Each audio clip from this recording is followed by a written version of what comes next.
Hello, everyone. Welcome to the show. I have on here my guest. It's a hard person to catch. It's Carmen San Diego over here. But yeah, I have on here a guest on the show, Miss Golda Houndoh, representing Togo, which I'm very excited to talk about. But before we get into that, I just want to quickly introduce her.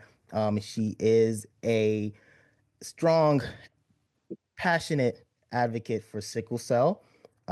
Also is a doula in training, like I mentioned, also representing Togo, and is very passionate about Togolese culture, very passionate about Africa and the diaspora experience, and really bridging those gaps, and really just trying to use evidence-based practice to be able to support and bring to light the issues of sickle cell, and then how it's important to be able to advocate for that, especially because it's very prevalent in the Black community and the African communities in particular.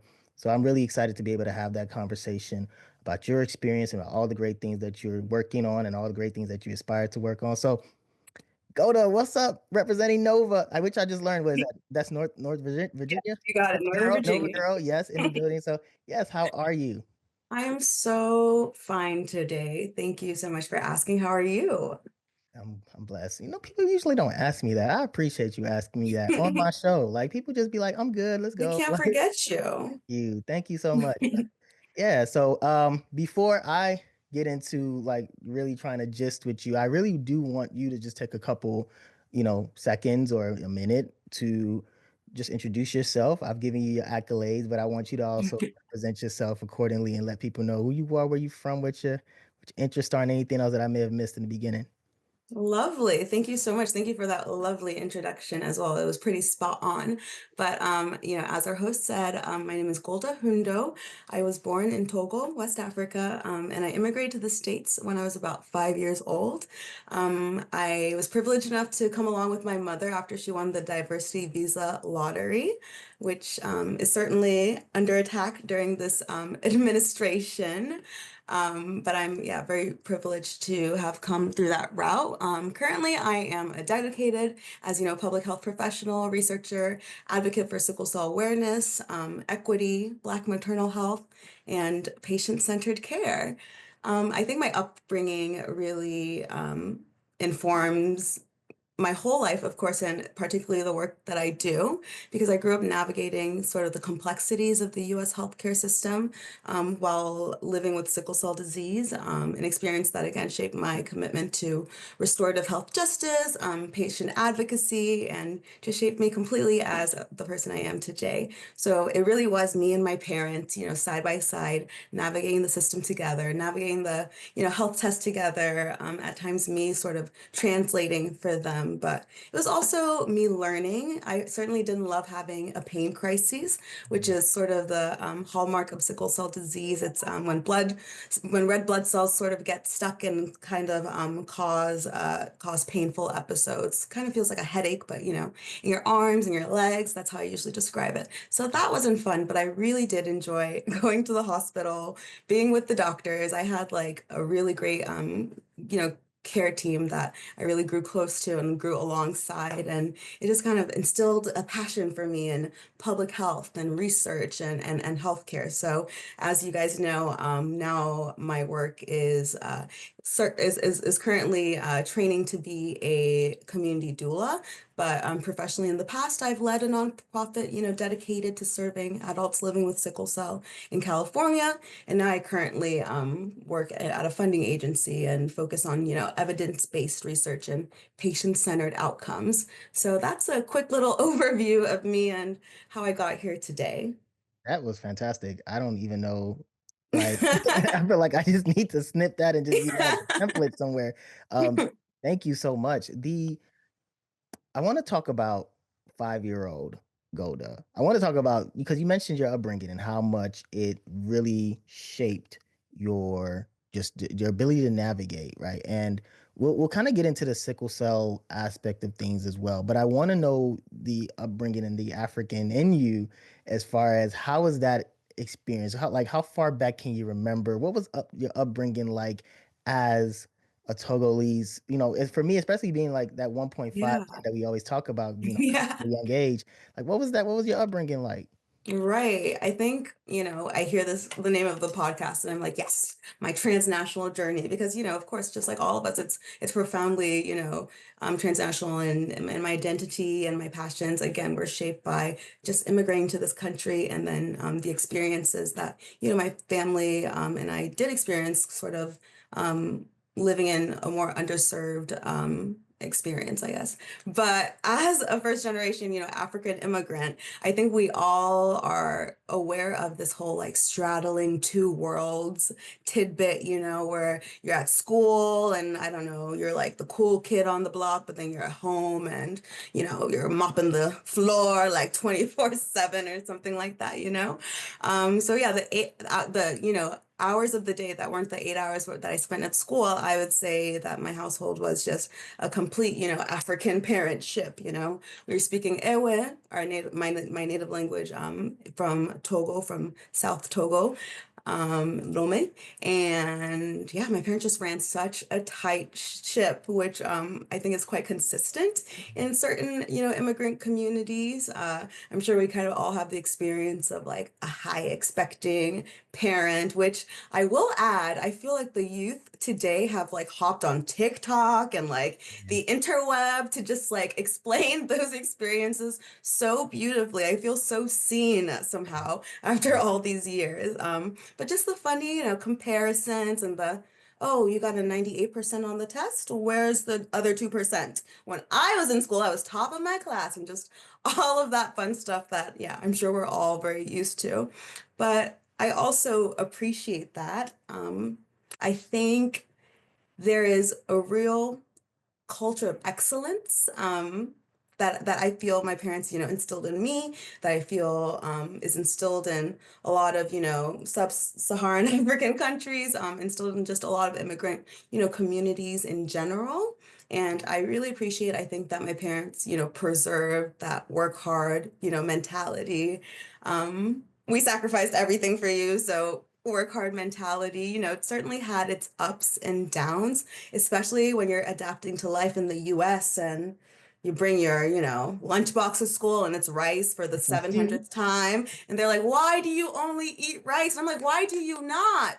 I'm just not understanding it.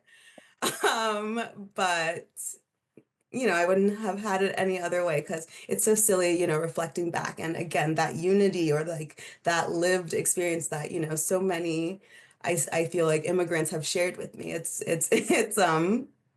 fun, I guess, so we've certainly all experienced, firsthand the culture of like acculturation and, balancing that with like cultural preservation, which I, again, think my parents did a really, really great job of, and I am very, very committed to doing, the same for my children. I want them to speak Ewe better than I even do. I want them to be cooking fufu at 8.5, Come maybe on, 9. come Just on. kidding. But, Set the standard, I set the bar, really, yeah. set And the I want them bar to high. enjoy it like I did, because I really did. And oh yeah, as you know, this summer I have my Togolese wedding. We call it a dot, but it's just the traditional bride price ceremony, like the dowry ceremony that is very, it's the marriage in my country. That is what marriage is. So I'm very grateful that my parents, preserved that and made me love that and make me, excited to share that with my partner who's not even West African. Yeah. And you Yeah. know what? So it's just so it always just continues to fascinate me, and just I always feel it always feels really cool to be able to just see the parallel lives we live in terms of just the experiences, right? We can, even representing all these different countries in such a Yeah. large continent. And many times we're able to have these commonalities, right? And so just Yeah. even from the high expectations, just the whole when you're home, you're from Togo. When you're outside, you can be as Exactly. American as you want to be. I don't care. But when you come to this house, you know who you are, you know where you're from, Hmm. and this, as you said, you go through these journeys of being able to, at first you're like, oh my God, I'm carrying rice for the 70th time. And then we grow and we get older and you start to really appreciate knowing that straddling both worlds initially feels like you have like a struggle, but then you realize it turns and it's like we have a gift. Like we're blessed. Right. Like we have we have access to multiple like Really. rich resources on both ends, right? Like it's so Yes. cool. It's definitely an asset. It's a boon, and so, but before not to get too much in my thoughts because I'll share them later, but I wanted to know, like, as someone from Togo, what was the community like? I feel like growing up, I didn't see many people from Togo. So, what was it like for you growing up, in that space? What type of African communities were you involved with, Yeah. or did you interact with? Like, what was that like? Yeah, it was swagtastic. I really do have so many memories from before I moved to the States, living in Togo, number one. And they're just all so, precious and fun and special. And I really attribute that to like our it takes a village to raise a child sort of culture. I would just go outside at like 2.5, and I'd go get my other 2.5-year-old friends, and then we'd go to like, I don't know, the cart with milk, and we'd get free milk because, they're our good friends. And, I was just roaming the streets, honestly. Which I don't know if life is like that anymore, but it truly is because, we everyone knew everyone, and everyone's door was always open. And I recall my sweet grandma, she lived to 100. She had come to America because my dad was like, I have to bring my mom to America. It was the worst experience of her life. She was like begging to go back to Togo every day because she was like, no one visits me. Like the television is all people, watch. Like, where's the culture of like community and gathering? And that's so funny because I thought we had an amazing culture of community and gathering because, while living in the States in Nova, there was a huge Togolese culture. It's kind of like the diaspora magic where, you go where your cousins are. And then eventually there's 100 of us cousins. So I grew up with 700 uncles and aunts that to this day I still don't know their name. They're just auntie and uncle, and that's just how it's gonna be because it would be disrespectful if not. And we were, always gathering for birthdays and baby showers and funerals, and we just reveled at the opportunity to gather and be in community. And, I think again, that's what makes me who I am today, and that's like the privilege that I had that I grew up, with such an active, Togolese community and such active, I don't know, foo-foo parties and all that fun stuff. So So that's how I felt in Nova. Very, very, very well, I don't know, endowed with, family all around, who of course isn't real family, but if you speak my language, you're my uncle. right. And that is the thing. I mean, we used to grow up. That was the interdependence that we Yeah. all had, right? We all relied Never have a babysitter because, big Auntie auntie. There was a Grandma's big mommy. got you. There was a big mommy, as we call them. Like, Yes. there was someone there that was able to be the maternal Yeah. figure, the matriarch figure, if Yeah. necessary, if she was an elder, and that was the person that held everyone in check. Everybody's baby Mhm. knew who they were, they knew who that person is. And those things have value, man. Even in this time it'd be much needed in some certain spaces. The what was the perspective in your community growing up on the African American communities, and how were you told, or were you given any type of um were you given any type of information or training or heed warnings, whatever, as far as how to Right. interact with, African Americans? What was that like for you growing up? Yeah, I mean, I think that sometimes, even communities that look at like each other can be like the victim of, fake news, for lack of better words, or, seeing certain stereotypes consistently like on television and stuff like that. So, even from Togo, they're watching Bad Boys Club or whatever, and they're like, America is crazy. So already, when they brought us all over to America, they were already hesitant, they were already, scared. And then, people started wearing pants halfway like on the ground or whatever, and that just sent them, and they're like, you cannot be with you cannot hang out with boys who wear pants like that and like things like that. And I think that that kind of bleeds into um just at times maybe the cultural, hmm I don't want to say pitting against each other or anything like that, but just like unknown Mhm. of, yeah, the other. So my parents were we lived in an area that was very like predominantly white, and then there were just more, there were certain socioeconomic areas that were, not predominantly white, and there was quite a separation, I'd say, from just school districts and all of that stuff where I lived. So already, I think that there was already sort of, yeah, a separation between myself and the community that I was a part of, because my community was like Togo, but that's only when I'm at home, Right. and there were no Togolese at school, and there were no Togolese in my classes. There weren't many West Africans or African Americans either. So I don't know if that answers the question. I'm still like pondering it myself. I mean, and it's an ongoing thing that will will Yeah. continue to it continue to show itself as we continue to talk. But the okay, so now we're past five, one, right? Okay. And so now, high school, college, right? Getting Yeah. into that. What was that experience like? How did you then find yourself really, especially with as someone with sickle cell? Yeah. How were you able to navigate that, especially having when you have those episodes, those pain episodes? How are you still able to navigate going to school? And I mean, this is, of course, this Yeah. is not something people deal with this on a regular basis, but what was it like for you specifically coming up, and what led you to really become passionate about your advocating for sickle cell? Yeah. Sickle cell, was very regularly an issue throughout my childhood.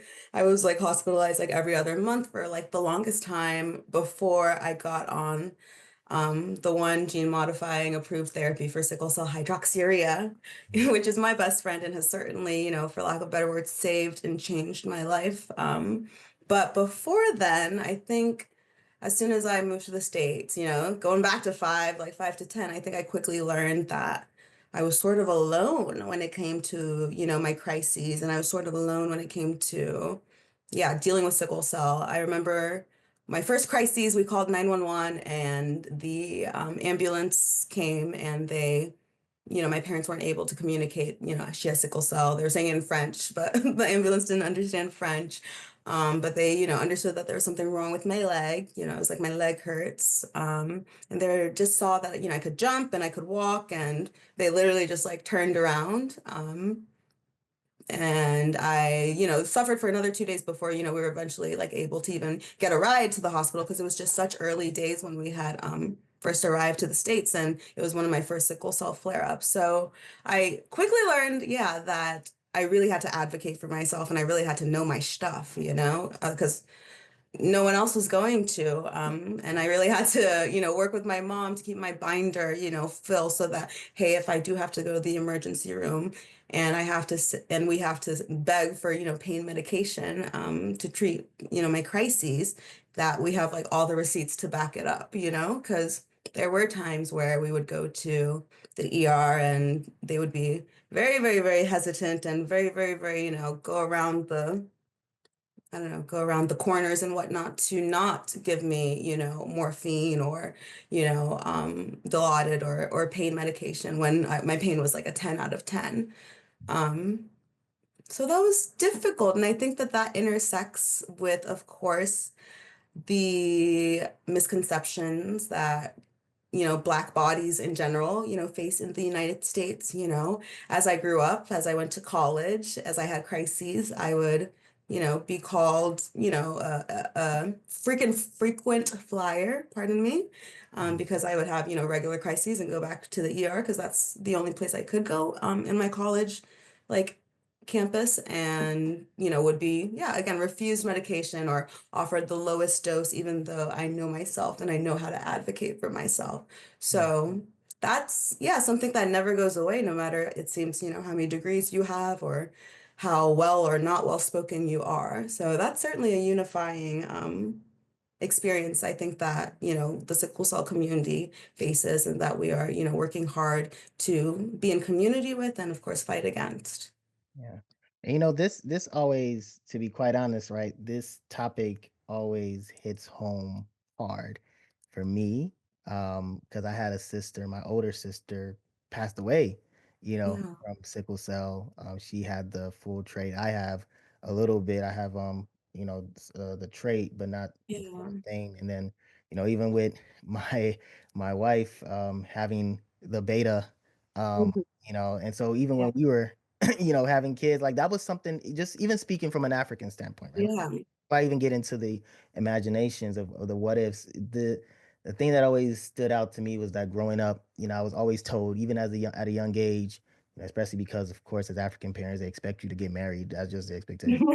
So Yeah. like, right, and so like, and I wonder if that was a thing for you, if you're open to share. But like for me, I was always told that if you're gonna get married, you need to get checked. You need to make sure. And I think like you were like, check for what? But to get Right. checked to make sure that your blood, like that you don't have the trait of your partner, and like what are the chances for your baby to be able to have it. And that was something that actually for us, that was a very important thing for my wife and me. We had to be able to, get that genetic testing and be able to see like what the chances are and how we can prepare for it.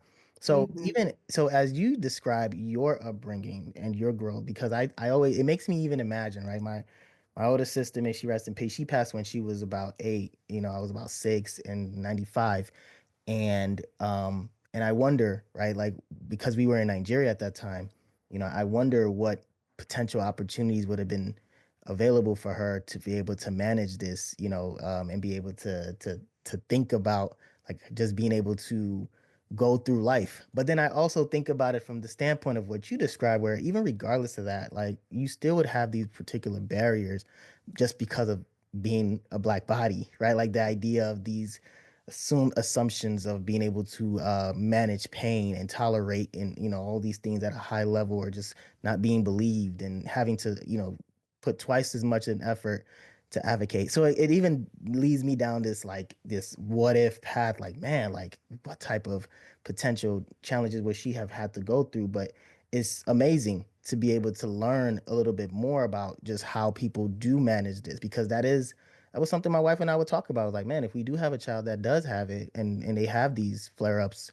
like, what do we do? How do we advocate? Like, what are, the life expectancy and all these things? Like, can they Mhm. be able to lead a full, happy life? Like, and that's so to be able to have someone on this show truly be able to show that, like, you're able to still be able to do these things, live your life. And yes, you have these flare ups, but you're able to explain how to manage it. To me, it brings me some level of just not, I wouldn't say peace, but it definitely gives me some level of understanding, and it gives me some insight and perspective to be able to truly just even think a little bit more clearly about potential what ifs when I do have those moments. So I Wow. appreciate that. No, that truly warms my heart. Thank you. And of course, let's, if I may, pay honor to your sister. Thank you for sharing that. May she rest in peace. Yeah, yeah. So I mean, it's I think when you're advocating, what type of what type of expectations do you imagine? What are the things that someone that advocates for sickle cell would want from the system, from healthcare? Like, I know there are potential barriers, but when we intersect our identity as far as race and circumstances and economic status, like, what type of important um, resources and requirements do you think is a priority for people who have sickle cell? I love that question. It's my absolute jam. I did my Let's dissertation, work on that. Yes, please. did my dissertation on this for my master's, but it's so Oh wait, you complex. gotta I'm like, tell us. You gotta tell us the school. Where where was? oh yeah, I went to the University of Edinburgh in Scotland. See, there we go. See, I would have Yeah. thought you went somewhere in Virginia. Like you be all the Ah, way in the. I mixed it up a bit. You know me, I There love flights. you Love to catch go. flights. Talking about a frequent flyer. Look at you. But it is so multifaceted, of course, like all the issues in the world and everything's intersected and intersectionality. I hope that our I don't know, public health leaders continue to look at sickle cell with an intersection with a lens of intersectionality, pardon me. Um, when we're thinking about sickle cell and like whole person health and living a long beautiful life, it really starts with access, like what you were saying earlier about even knowing your status. It's 2020, what is it, 5, and people still don't know their sickle cell status. We just recently they started doing universal testing for newborns, which has changed the game. But okay, after universal testing for newborns, the parent either knows they have a child with sickle cell disease or sickle cell trait, but often with sickle cell trait, it kind of just kind of gets forgotten. So it's, I think, just the active continuation even of really tracking all forms of sickle cell, or at least providing information and support to all individuals living with sickle cell of, all the different types, because sickle cell has like 9 different, versions at the end of the day. Like the beta thalassemia that you mentioned, I didn't even hear about it until my master's dissertation. And I thought I knew my sickle cell stuff.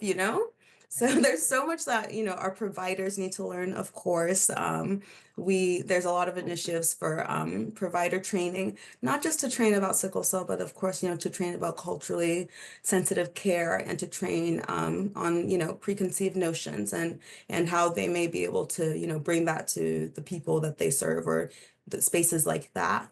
Um, and alongside that, we want more research in sickle cell. We want more research on different sorts of treatments. As you may know, the cure for sickle cell was recently, approved by the FDA last year. And although that was super duper duper exciting, it is a very inaccessible, expensive cure that unfortunately at the moment, 99% of the states, individuals living with sickle cell can't access. So what else is there, right? Right now, there's only like one approved, well, two now approved disease modifying therapies for sickle cell. And it's like, where's the research, these two don't work for everyone. So I think as we talk about the diaspora and we talk about all those little subgroups, that is really where sickle cell research and just all research in general, patient-centered research should focus on, because people living with sickle cell and immigrants from Jamaica have completely different experiences and exhibit sickle cell completely differently.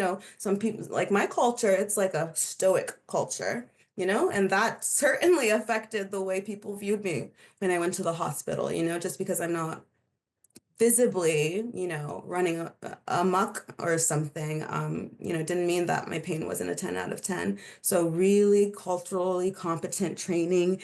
And then of course, at the end of it all, access, like we kind of said, so access to testing, but then access to care. There are so many, for lack of better words, sickle cell care deserts throughout the US, where there's not a single hematologist for, hundreds of miles, or where, one primary care doctor who's been practicing, treating patients with sickle cell like he was treating them in 1988, is the only thing accessible. So that looks like, transportation, again, food stability, insurance.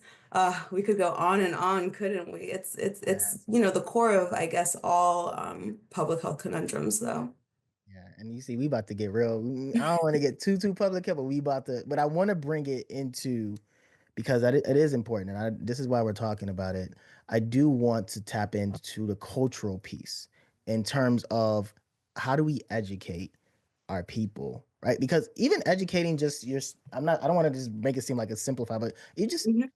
educating African Americans who are in, U.S. born and from here, compared to even immigrants, right? And like you mentioned, like they're just even reflecting back that idea, that terminology of how to associate people with sickle cell. Like I remember, I don't know what it was like for the Togolese community or even how it was said in French, but for us, like the the word was used sickler, Mhm. sickler, right? And that was the Mhm. word that was used to describe someone who had sickle cell. And it took me a long time growing up to understand what that meant. So when they would talk about my sister, they would say she's a sickler. I just thought that she just got sick a lot. Mhm. Like, somebody gets sick as a sickler. Like I just thought it was Right. real basic circular like reasoning, but like I was just like Right. somebody get. So I didn't understand the depth to what it was until I got here and started to learn a little bit more. And then of course you go back and ask questions, Right. and that was a conversation that like people didn't want to talk about for real. But so I wonder what that's like in your community, and how do we go about trying to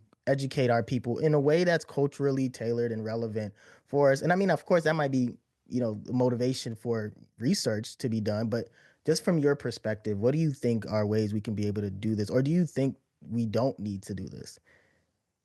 I think we certainly need to do something. Um, what was I gonna say?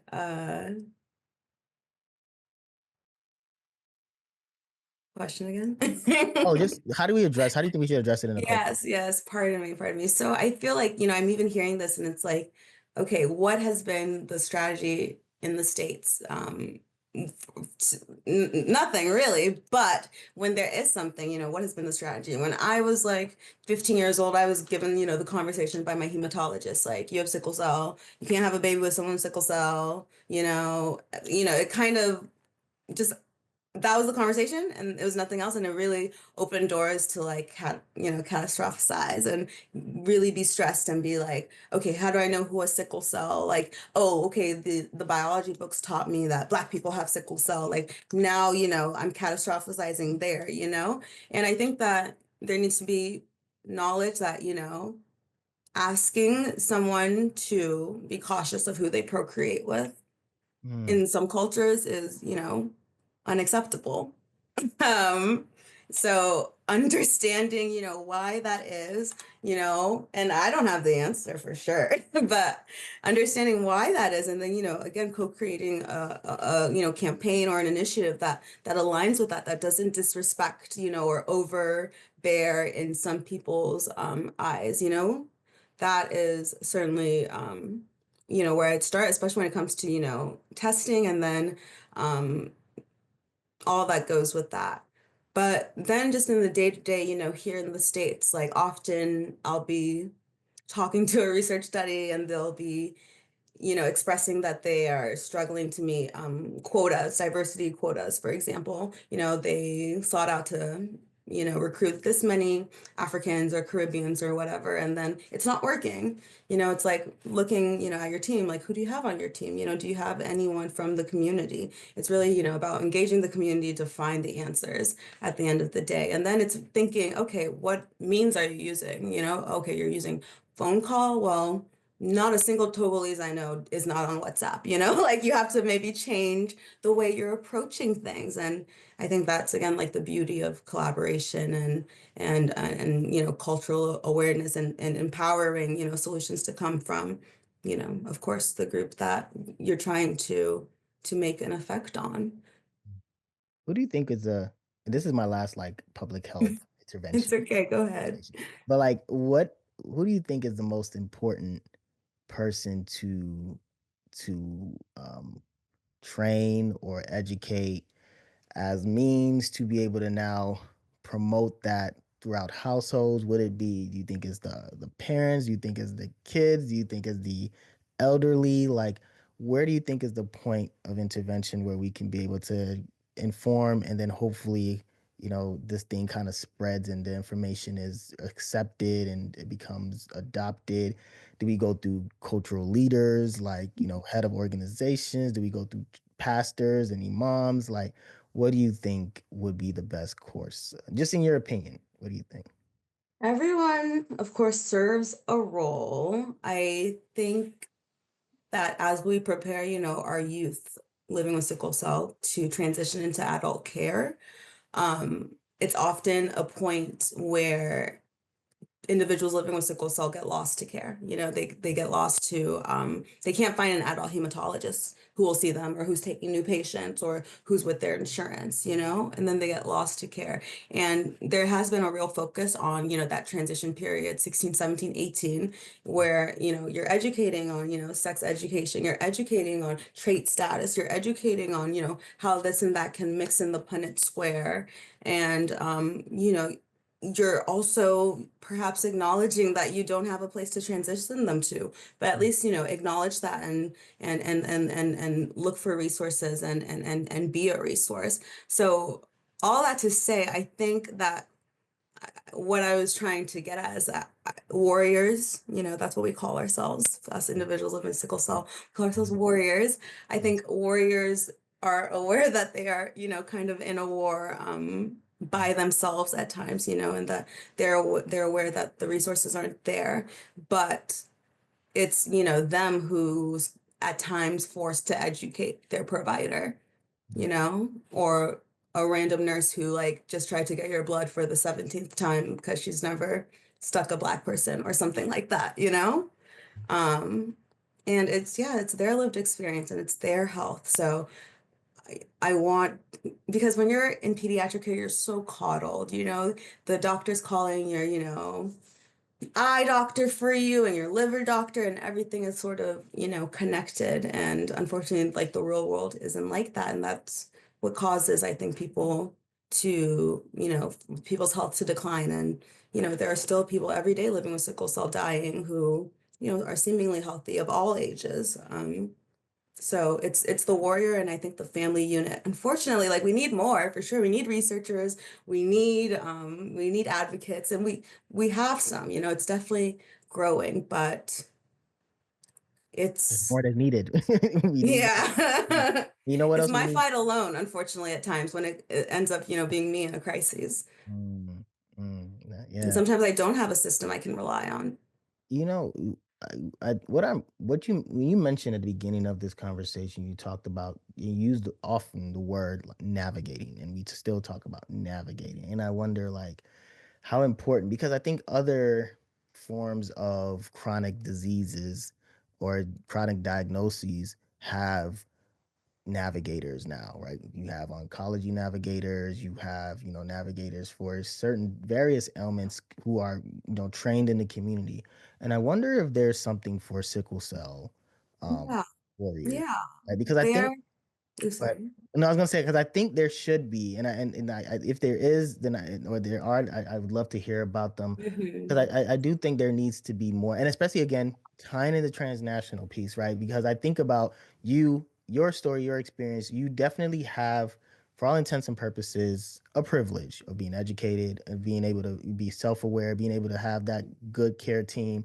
And I think about somebody who is from the home country who may not have that same access, who may just be fully, who have a culture that is driven by superstition and may think this is a curse and think this is something, you know what I mean? Like that label of being a sickler, this is just who I am, and doesn't have the education nor the support. And how do they navigate the system? What type of, what's in the community that can be able to allow them to be able to have someone to say, hey, this is how you need to these are the questions you need to ask your physician. Here's the thing. When you have this, this is not the Holy Spirit catching you. Like this is not the devil that's burning you. It's not hellfire. It's not hellfire that's hurting you. Whatever you want, you know what I mean? Because those are the types of superstitious thoughts that tend to kind of emerge when we come from that type of, old, type of mentality where it's I would say medieval mentality where it's just like, oh, this is the Holy Spirit. This is fire catching you because of whatever your auntie. And I wonder, like, how do we try to find a way to continue to help those who may not know? And would a navigator be helpful? Does that exist, or what? Or should we continue to advocate for that? Yeah, it's a little bit of both for sure. I think there's a beauty, I feel like in the sickle cell community that's, very similar to just the way us in the diaspora move and it's, community. Mm, There are so many, sickle cell associations throughout all the various states, and then there are even, smaller entities of that have on, their team, an RN coordinator and community health worker who's kind of dedicated to everything other than the sickle cell, right? Because those are just as important factors. But it's not everywhere, unfortunately. Community health workers, the research shows that they are, doing incredible work, especially in the sickle cell community in terms of, yeah, identifying patients lost to care, advocating for patients when they are in the ER and, being told that they're not going to get, any pain medication or being called a sickler, which in the community they tend to not appreciate. mhm, Because at least in the States, it has some certainly derogatory implications. It's very similar to what it's supposed to sound like. So it's the slow churning of building community and, going outside of your community and doing the searching because it truly is people are like lost to care, and they don't know where to go. So it's doing the searching by, getting your names out there to all those, not all, that's not the easiest thing ever, but those, more rural areas, and putting yourself out there as the CHWs, right? Like as those sort of promotores, as they, say in the Spanish community, because There are, Hispanics living with sickle cell as well. Many, many, many. There are all types of people living with sickle cell, Yes. might I add. Yes, and that's what we talk about, where those things can just become overlooked, or sometimes it is just labeled Mhm. as a black, Yeah. a black. This Yeah, is a black black disease. disease. Yeah. You know what I mean? And Yeah. that is not Not the true case. at all. And so those are the things that I hope that we continue to collaboratively work on, and like you said, we need to continue to shine more light on it in various disciplines and various practices, and whether it's research, whether it's clinically, and whether it's in the community, right? There three those Yes. all those levels, that needs to Yes. be a point. But I want to kind of shift gears a little bit and talk a little bit about what drove you to be, because last time I saw you, you weren't talking about being a doula. And so now, I've had many interactions with people now who are getting trained to be a doula, and that is becoming I wouldn't say I mean, it's Yeah. pretty it's a hot thing. It's an important thing right now, and so I want Yeah. to know what drove you to go that route. Yes. Once upon a time, I wanted to be a doctor like you, medical doctor as prescribed by my parents. Yeah, yeah, me too. But it just, wasn't for me. But I have always had this love for the hospital. Like I said, with my sickle cell, I was Mm. always just, walking around with the doctors, just picking their brains, trying to, understand every bit of what's, going on with me and like what that means. And then whenever I'd come home, I would watch TLC and I'd watch Mm. Deliver Me and Yes, Baby's Day Home, which are random shows from like the 2000s about I remember that. women giving birth on TLC, the channel. The And learning I'd channel. just be amazed. I'd be like, oh my gosh, this is so fun. That's so going to be me. And then somehow I ended up in this public health route, and I'm very, of course, pleased with it. I love the research that I'm involved in, but I certainly was missing a sort of on the ground feel, for lack of better words. I really enjoy, those face-to-face interactions, particularly with patients and participants, and yeah, being able to truly like be there for them. So I was always interested in midwifery and stuff, but then this doula opportunity came my way through work. And I trained for it, and it has just been absolutely the most beautiful thing I've gone to be a part of. I think with everything going on in the States right now, and particularly with my research, like I have a sickle cell focus, but then I have sort of maternal health focus. And maternal health is always telling us that Black women, regardless of whatever, have worse health outcomes in the United States, no matter, and my favorite statistic, myself having immigrated from Togo, I am like a slightly more okay than like my child who would be born here in the States and sort of embedded more in the US culture. And, we could go down the rabbit hole about all the reasons why and where those disparities come from. But after, having participated in my first birth, I see and I understand, how and why women at times feel not heard when they are, in labor and throughout that process, or how women find it, how and why women find it traumatizing. Things happen so quickly, things aren't explained. Doctors kind of make decisions that they think is best, even if you have a birth plan that you've expressed, and having the opportunity to be by someone's side and push against all of that Mhm. is just such a privilege. The beauty of life is such a privilege. Mm. And yeah, to particularly be working with Black women and to, slowly but surely get to see all these various cultures kind of not come together, but independently as, various women that I work with from different backgrounds give birth. It's such a beauty and it's such a privilege. And I'm learning so much that I think will just continue to hopefully inform the work I do. So, how do you think your cultural upbringing, your cultural Yeah. influence, how do you think that Yeah. shaped you for the type of doula and even the type of researcher that you aspire or are? Um, or yeah, are. But like, how do you think your cultural influences and your upbringing, how does that like show itself in the type of service and work that you're passionate about? Or do you think it does, or do you completely, because of that, transnational dual cultural experience? You think you're able to like shut it off and say, like, I don't bring that to the or to the research? Like, how do you go about trying to navigate or blend that? Yeah, I think certainly, my cultural background, just even when it comes to, giving birth, I was there when my mother gave birth to my brother, and she like didn't make a peep, and like, what does, that culturally mean, Um, so already, with my own sickle cell and my stoic tendencies, I know that, you know, characteristics and pain and various other health related issues like they manifest in different ways and I think that there's such and no we all know that there's so many nuances in the individual histories that people bring to the table and when we uplift those histories, when we like uplift those stories, when we like uplift those experiences, we're able to do something good. So, Hmm. so Hmm. dramatic, I know, but I No, think it's that not.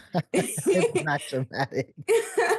I just, I think that, me growing up and having this interest in health and having, this huge family with all these varied experiences, I've seen time and time and time again that, a group that is considered monolithic, like the Togolese community, is all so different and has, the same experience and different outcomes. And I think that that really informs how I approach healthcare and how I adamantly say, nothing is scalable. One shoe does not fit all. Like things must be, adapted because people are adapted by their beliefs and their practices and what they've been able to access. Yeah. And So, although it's important, I think to, bridge the gaps, certainly within our diaspora community and our Black community and foster connection and all that fun stuff, I think it's so silly and naive to not, celebrate and acknowledge the differences of Black Americans and African immigrants and all the other groups and de-aggregate the data and de-aggregate the people. well, let's say that again. Aggregate that data. You know it. You know it. Yes. Listen, that is the motive. That should be the work. That, all right. So some because before we wrap up, we got some. I want to ask some because we could do this all day. Trust. I gotta get back to your wedding planning. I gotta rest my head. Rest your head. That part too.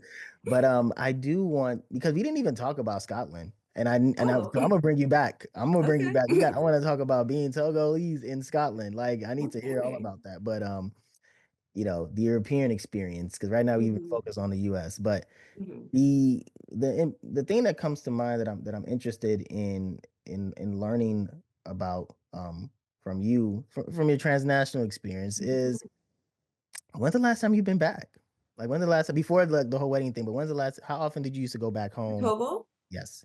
Oh, yeah. I love Togo. I love Togo so much. You can see my face is so happy because I love it. It's my home. But I first started going back when I was like 11 years old, and then I was like addicted, and I was like begging my parents like every summer. So probably every 2 or 3 years, I'd start going back, and then the last time I went back was not 2024, but the year after 2023. I brought my partner who is not African, and it's just so wonderful and beautiful to show, my roots and my stomping grounds and all that fun stuff.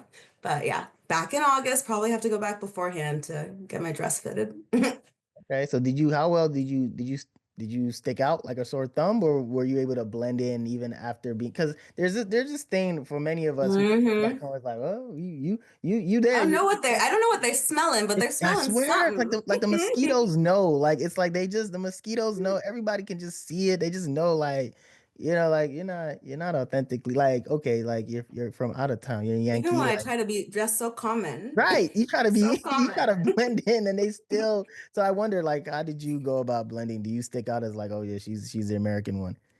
It's so funny. They always make fun of me when I speak Iwe because, oh, I forgot to say, or maybe I did, but oh yeah, maybe I did. Like, my teachers like advised my parents not to speak Ewa with me. Oh Like, no, no, no, you didn't say oh, that. okay, That's yeah. important. quick off the boat, I started school. I moved to America in August, and like literally by like November, the teachers were talking to my parents like stop speaking Ewe with her and stop speaking French with her so that she can like learn English quicker. So then my parents stopped speaking French with me.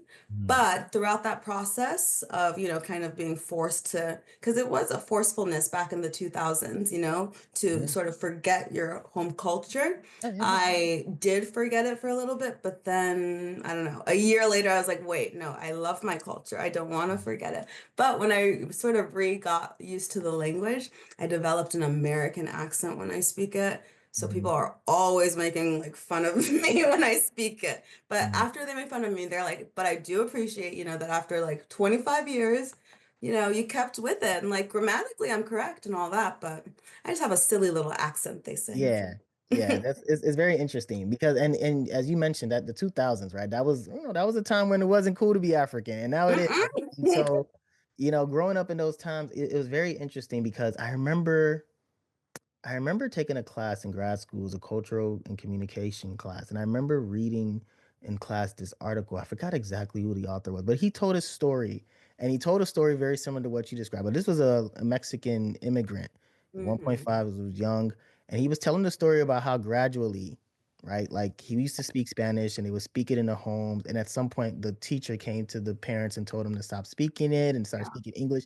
And as that happened, as the change in what was spoken in the house, happened, the change in the household also happened as well. Like he literally described that acculturation process and how it I see changed the it. dynamics of the entire household.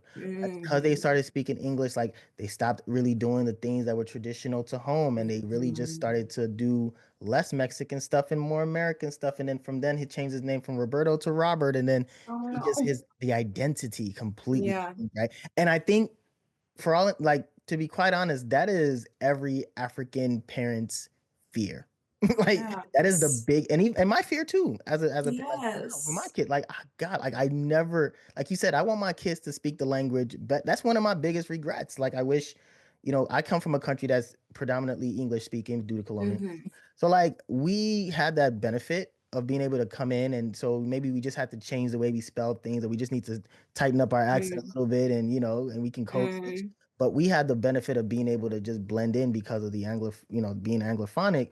Whereas people who came in speaking French or even Swahili, they had to rely Hmm. more on the community. It was a lot, they stuck out a little bit more. Hmm. The adjustment was a little bit more severe. Like they had to kind of make Yes. those. So then the change also can become evident. But most African parents, like that is something that they do not want. So you want your kids to speak more. Like my parents, they didn't speak it enough to the point where, and Hmm. specifically like for Igbo or Yoruba, where Hmm. my people are from, even Ghana, where my mom is from, like Ghana, like that type of stuff was, I hear it, but Hmm. to speak the language, you have to be able to have a certain level of confidence, and it takes Yes. practice, right? And you need to have people who are Yes. willing to engage. And when you don't have a speaking or conversation partner to do that with, and then also when you're a kid and you're trying to speak the language and they're looking at you like, what are you saying? Like Right. it That's also not discourages. confident It's giving, not and they're never exactly. nice with it. They're never nice with it. They're like, "What are you doing? Why are you even? This is just go and speak your English like you've been speaking before. Don't even Literally. like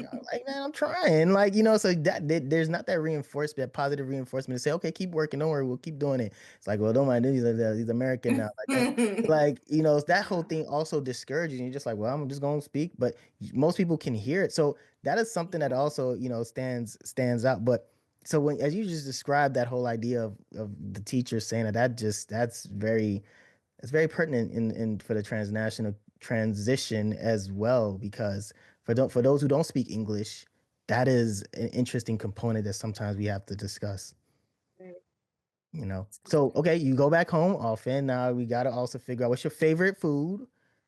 My favorite food is, our Togolese jollof rice. What?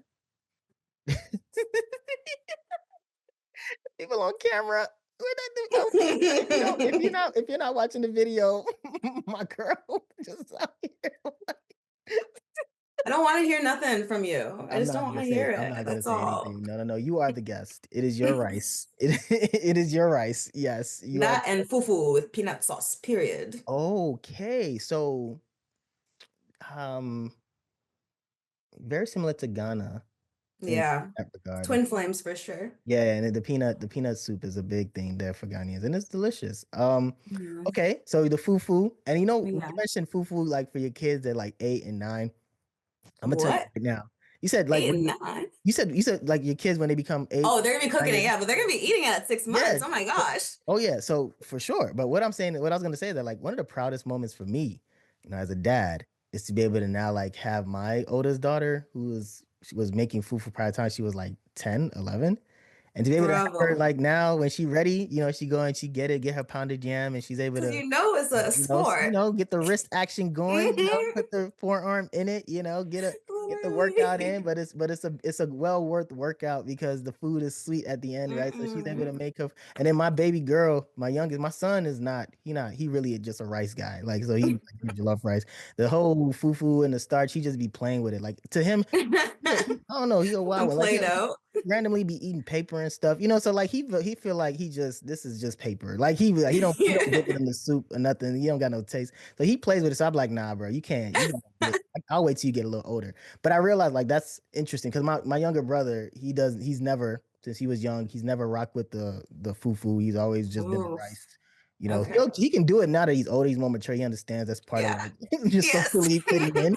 But like that's not his first choice, right? But my baby girl, like my youngest, Fridays is Fufu Fridays. You know what I mean? Like it's Fufu Fridays, and she'll get down with it, and she Oh eat, my gosh. and That's she's my only dream what right 3. there. Yeah, so my girls they don't play like they make the fufu, they eat it. My young man he gonna catch up at some point, but Period. so it's definitely really cool to hear that. And all right, so favorite food, favorite like music, like what type of music is popping in Togo? I'm curious to hear what type of music we all play in the parties. I've never been to a Togolese party. I've never been to their wedding, like, but I want to know like what type of music y'all jam into and everything. I think, it's just like the universal Afrobeats vibes right now, Yeah. Because yeah, we're still like last weekend I was a party, they were still playing P Square. I was like, oh my goodness. And this day and age, we love Davido, but we also love like our Back. Togolese. We love Oh, back. Romeo Santrinos. We love Tufan. Tufan's like the biggest Togolese artist. Okay. You Okay. know the one of their songs. You just don't know right now. Well, I hope I'm gonna look it up on Spotify and You're see. gonna know it. Okay. All right. Yeah. Too fun. You said too fun, Tufan. right? Tufan, yeah. Okay. I'm probably sure I've come across it, man. All right. So to kind of wrap up, I again appreciate you taking the time. We've definitely gone on Pleasure. for a minute. I do want to wrap it up by asking you the questions I usually ask most people. And I will have you back on again because this was fun. But I I want to know what you want your legacy to be. When it's all said and done, what do you want to be most proud of, especially when it comes to your situations, you reflect on everything. What do you want to be leave your mark and be proud about? Hmm. That's a hard question. My favorite quote that I think like guides my life, I'd say, is one by Woodrow Wilson. But it is, you are here to enrich the world and you do yourself a disservice if you forget that errand. Mm, And although, I don't have specifics about my legacy, I know that nothing, gives me more joy than like things like this and engaging and, going to work every day, honestly, despite it all. It really sustains me because I'm really passionate about the work I do. I'm passionate about health equity, both here and, back in sub-Saharan Africa. I feel so incredibly, privileged to have, walked the walk I have walked this life and to have gotten here. And, I want to be used. I want to be used for all the, goodness that I can do in this world. So maybe next podcast I can tell you what, the vision is. yeah, But the vision is very clear in my mind. I think it's beautiful, especially in terms of just enriching and not forgetting that errand. That's definitely gonna resonate with me.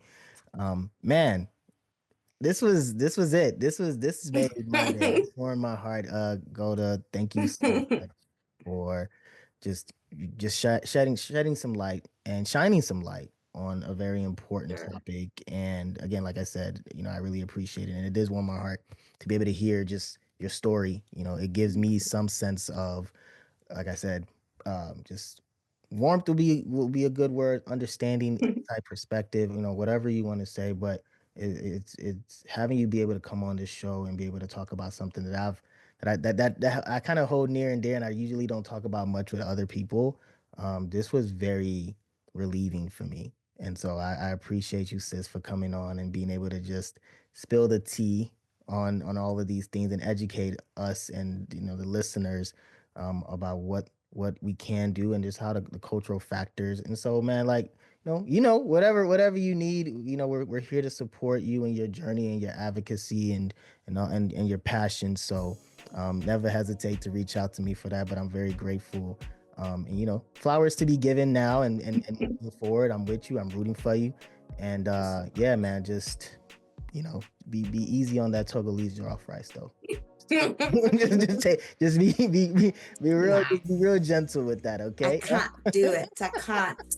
No prisoners. Oh man, but sis, yeah, thank you so much for jumping on the show. No Really worries. appreciate it, and yeah, man. How can people learn more, follow you? Ooh. Or do you want people to kind of Yeah, keep in touch with you?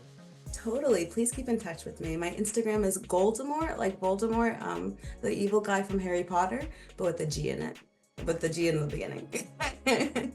All right, all right. Well, Golda Houndoh, representing Togo. Thank you so much for jumping on my Black is Transnational. I appreciate Thank you for having me. It was incredible. I really appreciate it.